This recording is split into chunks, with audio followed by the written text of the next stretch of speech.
പരസ്യപ്രചാരണം അവസാനിച്ചിരിക്കുന്നു. ഇന്ന് എല്ലാ സ്ഥാനാർത്ഥികളും സ്വന്തം നിലയ്ക്ക് വോട്ട് അഭ്യർത്ഥിച്ചുകൊണ്ട് പലരെയും കാണുകയും അത്തരത്തിലുള്ള പ്രവർത്തനങ്ങളിലൊക്കെ ആയിരിക്കും. കോഴിക്കോട്ടെ ഇടതുപക്ഷ സ്ഥാനാർത്ഥി എളമരം കരീം നമുക്കിപ്പോൾ ഉണ്ട്. അവസാന നിമിഷം എത്തിച്ചേർന്നിരിക്കുന്നു. ഇനി മണിക്കൂറുകൾ മാത്രമേ ഉള്ളൂ. പ്രതീക്ഷകൾ എങ്ങനെയുണ്ട്? നല്ല പ്രതീക്ഷയുണ്ട്. ഇടതുപക്ഷ ജനാധിപത്യ മുന്നണി ഇത്തവണ നല്ല ഭൂരിപക്ഷത്തിന് ഈ മണ്ഡലത്തിൽ ജയിക്കും. രണ്ട് കാരണങ്ങളാണ്. ഒന്ന്, ദേശീയ രാഷ്ട്രീയം LDF ഉയർത്തിയത് ഇടതുണ്ടെങ്കിലേ രാജ്യമുള്ളൂ, ഇന്ത്യയുള്ളൂ എന്നാണ്. നമ്മുടെ ഭരണഘടനാ മൂല്യങ്ങൾ സംരക്ഷിക്കാൻ ഇടതുപക്ഷത്തിൻ്റെ പ്രതിബദ്ധത ജനങ്ങളെ ബോധ്യപ്പെടുത്താൻ ഞങ്ങൾക്ക് കഴിഞ്ഞിട്ടുണ്ട്. അതോടൊപ്പം കോൺഗ്രസിൻ്റെ അവസരവാദത്തെ എക്സ്പോസ് ചെയ്തിട്ടുണ്ട്. രണ്ടാമത്തെ പ്രശ്നം, കേരള സംസ്ഥാനത്തെ ഞെരുക്കുന്ന കേന്ദ്ര നയത്തിനെതിരെ ഇവിടുന്ന് ജയിച്ചുപോയ കോൺഗ്രസ് MP-മാർ ഒരക്ഷരം ശബ്ദിച്ചില്ല എന്ന പ്രശ്നമാണ്. അവർ കേരളത്തിൻ്റെ ശത്രുക്കളെ പോലെ പെരുമാറി. രാഷ്ട്രീയ വിരോധം സംസ്ഥാനത്തോടുള്ള വിരോധമാക്കി മാറ്റി. അതൊരിക്കലും ചെയ്യാൻ പാടില്ലാത്തതാണ്.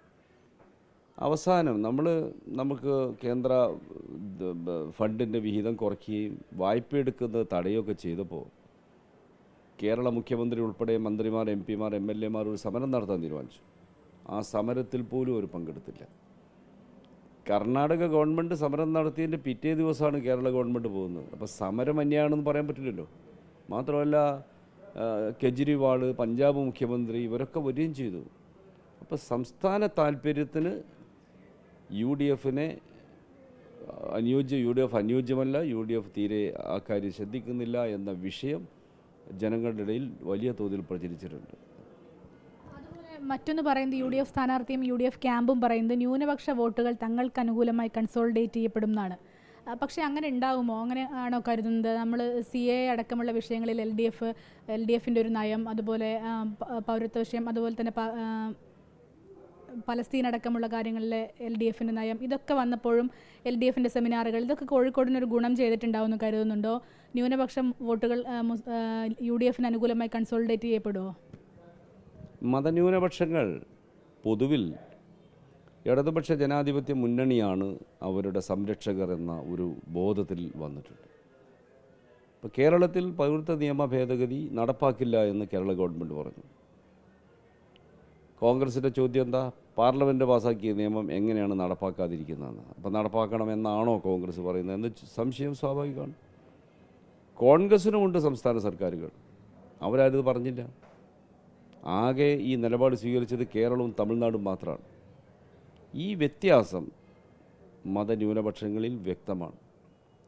ക്രിസ്ത്യൻ മൈനോറിറ്റിയും അതുപോലെ തന്നെ മണിപ്പൂർ വിഷയം പോലെയുള്ള കാര്യങ്ങളിൽ കേന്ദ്ര ഗവൺമെൻറ് എടുത്ത ക്രൂരമായ നിലപാടിൽ കടുത്ത ആശങ്കയുണ്ട്. ഈ ആശങ്കയുള്ളപ്പോൾ അവർക്കും സുരക്ഷിതമായി ജീവിക്കാൻ പറ്റുന്ന നാട് കേരളമാണ് എന്ന ബോധ്യമുണ്ട്. അത് ഇടതുപക്ഷ ജനാധിപത്യ മുന്നണിയുടെ നയത്തിൻ്റെ ഭാഗമാണ്. അതുകൊണ്ട് ജനങ്ങൾ പൊതുവിൽ LDF-ന് അനുകൂലമായ നിലപാട് തന്നെ സ്വീകരിക്കുക. അത്തരമൊരു കൺസോളിഡേഷൻ UDF-ന് അനുകൂലമായി പോവില്ല? ഒരിക്കലുമില്ല. UDF-നോട് കടുത്ത അമർഷമാണ് പൊതുവിൽ ജനങ്ങൾക്കുള്ളത്, മതന്യൂനപക്ഷത്തിന് പ്രത്യേകിച്ചുള്ളത്. കടുത്ത അമർഷമാണ്. അതാണ് എളമരം കരീം പറയുന്നത്. അതായത് CA അടക്കമുള്ള വിഷയങ്ങളിൽ കൂടുതലും പ്രതികരിച്ചത് LDF ആയിരുന്നു. മാത്രവുമല്ല, പലസ്തീൻ വിഷയം, ഇതൊക്കെ വരുമ്പോഴും LDF ആണ് ന്യൂനപക്ഷങ്ങൾക്ക് തങ്ങളുടെ സംരക്ഷകർ എന്ന് തോന്നുന്ന തരത്തിലേക്ക് ഇടപെടാൻ കഴിഞ്ഞത്. അതുകൊണ്ട് അത്തരത്തിലൊരു കൺസോളിഡേഷൻ തീർച്ചയായും LDF-ന് അനുകൂലമായിരിക്കുമെന്നാണ് അദ്ദേഹം പറയുന്നത്. വീഡിയോ ജേർണലിസ്റ്റ് സുബൈർ ഫൈസിക്കൊപ്പം reporter Saniyo, in Reporter, Kozhikode.